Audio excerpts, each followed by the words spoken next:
Welcome back to Synergy Bonus. Got another... What are we going to call this? Stage select. Oh, God. Green Wiggly. Green Wiggly. Saw that coming. Just another look at what we consider a very memorable stage. Good stage, bad stage in a very otherwise replayable game that makes you go, fuck this shit again. On that note, XCOM. Greg's over here now. Greg was... Yep, I'm screwing with your interface. You can blame Shinji Mikami. Greg was telling me about this earlier on, and, well, tell us about it. All right. Basically, Take it away, this is a stage that was both in the 1994 XCOM and the 2012 XCOM. Basically, it's the base defense mission.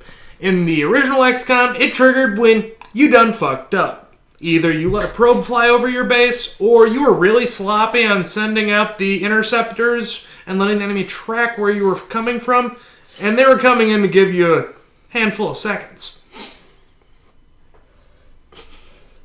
Whereas in the 2012 version of the game, it's a scripted event that occurs 10 to 20 days after you take out the enemy base on Earth. Basically, they said, hey, we can play this game too, motherfuckers. Knock, knock, here's the boarding party. And they come into your house.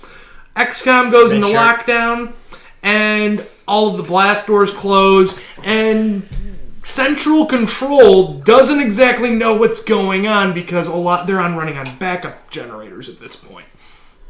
You're being placed in charge of D Squadron. And you're being told, well, they're coming directly to you. We're going to try to override the blast doors to send reinforcements. Please don't die. Open the blast doors. Open the blast doors. There's a number of things different about this stage versus a normal XCOM stage. Normal XCOM stage, your troops all died. Okay, you failed the mission. That really sucked. Wow.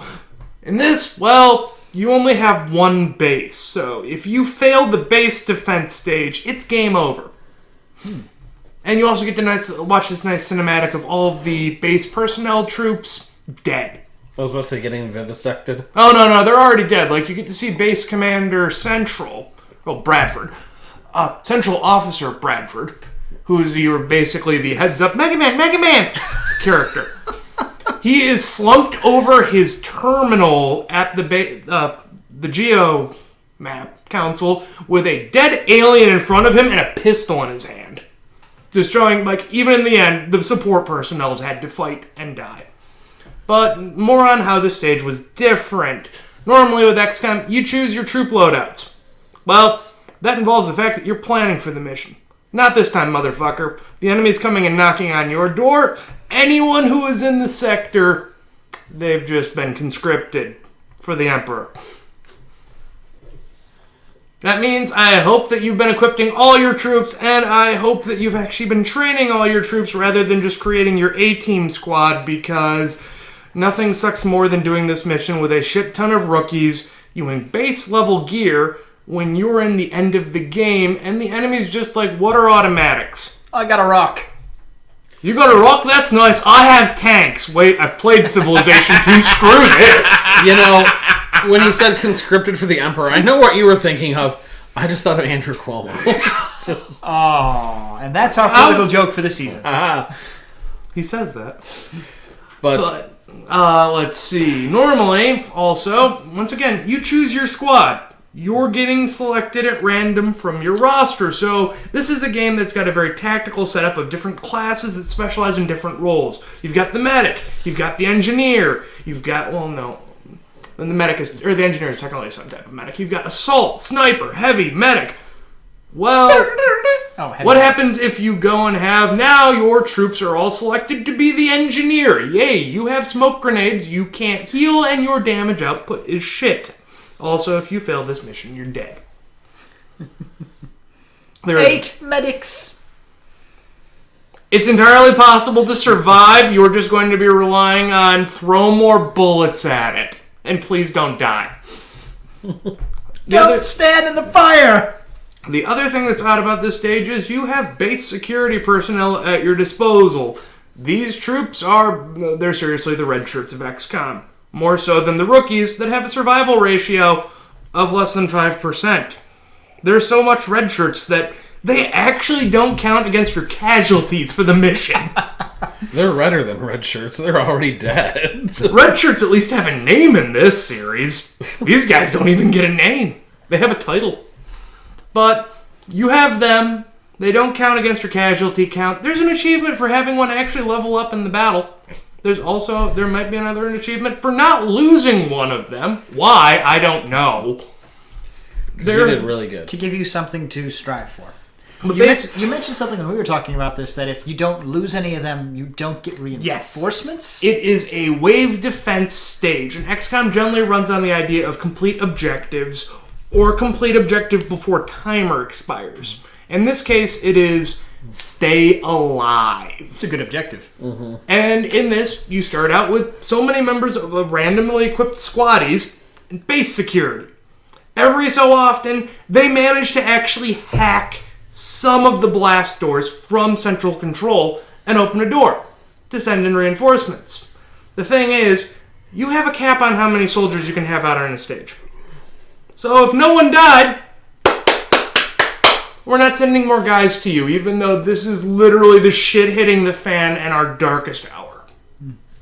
Now, you were also telling me, too, that the weapons that your guys get are like automatics and stuff like that, which is like kind of like a mid-tier thing, when at this point your A-team is using laser weapons and whatnot. They will be using your base level gear, which would basically be, this is totally not an M16 or an M4, and by that point in the game, yeah, you've researched laser rifles, you might be researching plasma-based weaponry. Base security shows up with, hi, we're the UN Blue Hats.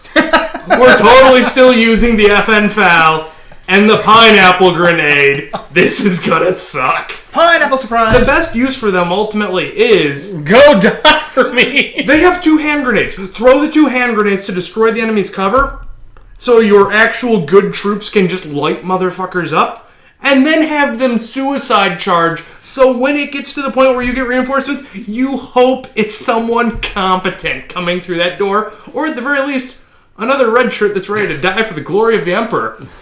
Go die for Are you ready to die for the glory of the Emperor? If the Emperor's Andrew Cuomo, no thank you. Heresy! Hey, I'm in a better place now. What, you mean like Pennsylvania? Yeah. Or Rhode Island. We're off on the road. To Rhode Island. do. So, but is that the only type of stage in this?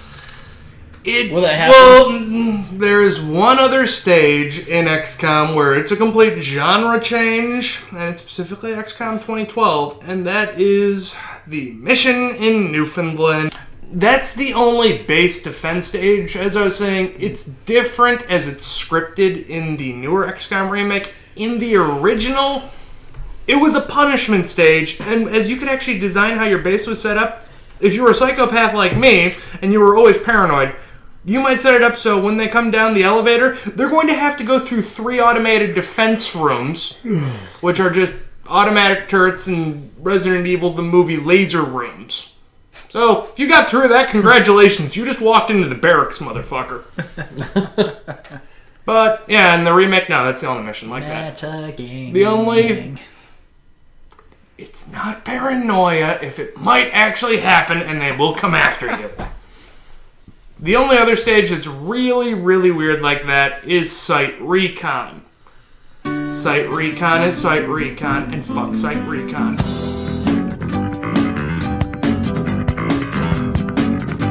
Hey, thanks for watching. We hope you enjoyed what you saw.